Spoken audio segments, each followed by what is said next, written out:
This is me, Elsa. Ini perjalanan hidupku.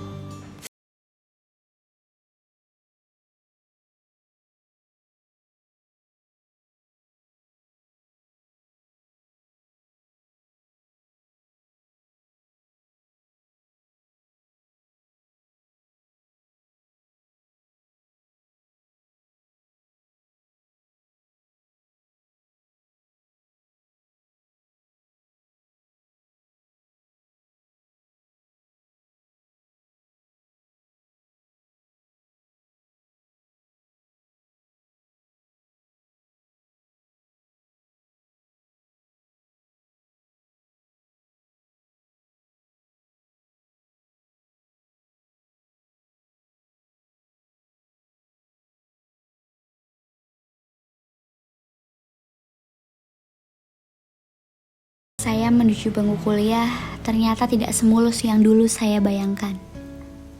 Sejak kelas akhir SMA, saya sudah menaruh harapan besar pada jalur SNBP.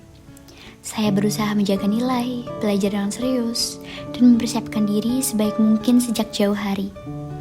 Saya benar-benar percaya bahwa usaha yang saya lakukan akan membawa saya selangkah lebih dekat dengan mimpi saya. Di waktu yang sama, saya juga mempersiapkan diri untuk SNBT dengan belajar mengerjakan berbagai soal dan mencoba memahami pola ujian. Namun, ketika hari pengumuman SNBP tiba, semuanya berubah begitu cepat. Nama saya berlatar belakang merah. Ya, saya tidak lolos. Dunia seakan runtuh sekejap. Saya sangat terpukul. Di titik itu, mental saya benar-benar jatuh. Tetapi, karena saya sudah terlalu terpuruk, saya bahkan tidak terpikir untuk melanjutkan pendaftaran SNBT. Rasanya saat itu seperti kehilangan energi dan arah untuk mencoba lagi.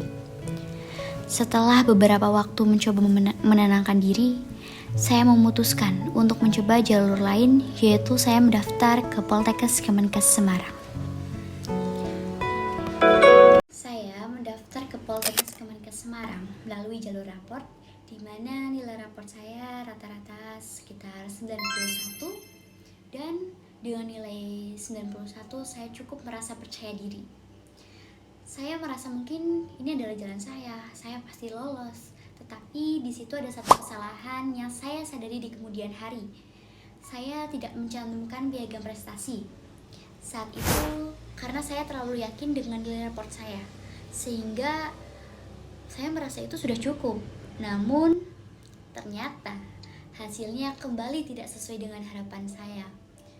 Ya, saya dinyatakan tidak lolos. Rasanya seperti kegagalan datang lagi, tepat ketika saya baru saja mencoba bangkit. Tetapi, saya tidak ingin berhenti di situ. Saya mencoba lagi melalui jalur tes tertulis masuk Poltekkes atau yang disebut dengan SIMAMA. Di saat itu saya benar-benar mengepus diri saya mendorong diri saya untuk belajar lebih keras lagi dari sebelumnya. Saya mengikuti les sampai malam, mengulang kembali materi-materi yang saya pelajari, lalu mengerjakan soal berulang-ulang, dan mencoba memperbaiki semua kekurangan saya. Setiap hari rasanya penuh dengan usaha untuk mengejar kesempatan yang tersisa. Dalam hati saya sering berkata pada diri sendiri, kalau ini gagal lagi, mungkin saya harus menerima bahwa jalan saya akan berbeda. Tapi meskipun pikiran itu ada dalam diri saya tetap berusaha memberikan yang terbaik. Hingga hari itu tiba, alhamdulillah. Kali ini hasilnya berbeda. Saya dinyatakan lolos. Rasanya semua perjuangan, kelelahan, air mata yang selama ini saya rasakan akhirnya menemukan jawabannya. Dari perjalanan ini saya belajar bahwa jalan menuju mimpi memang tidak selalu lurus.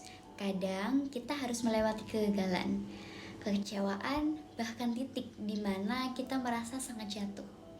Tetapi selama kita masih mau bangkit dan mencoba lagi, selalu ada kemungkinan untuk berhasil.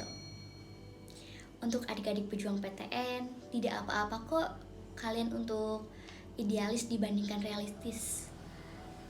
Karena kalau kalian tidak mencoba, kalian pasti ingin tahu apa jawabannya jika saya mendaftarkan ke A atau ke B. Jadi tidak apa-apa ya. Jangan takut dengan kegagalan. Persiapkan diri dengan sungguh-sungguh, evaluasi cara belajar kalian, dan jangan ragu untuk meminta dukungan dari orang-orang terdekat. Karena orang-orang terdekatlah yang pasti akan ada untuk kita. Ingat, kegagalan bukanlah akhir dari perjalanan. Kadang, justru dari kegagalan itulah kita belajar menjadi lebih baik, lebih kuat, lebih sabar, dan lebih siap ketika kesempatan itu akhirnya datang. Inilah ceritaku, Elsa. Jatuh, runtuh, dan tumbuh.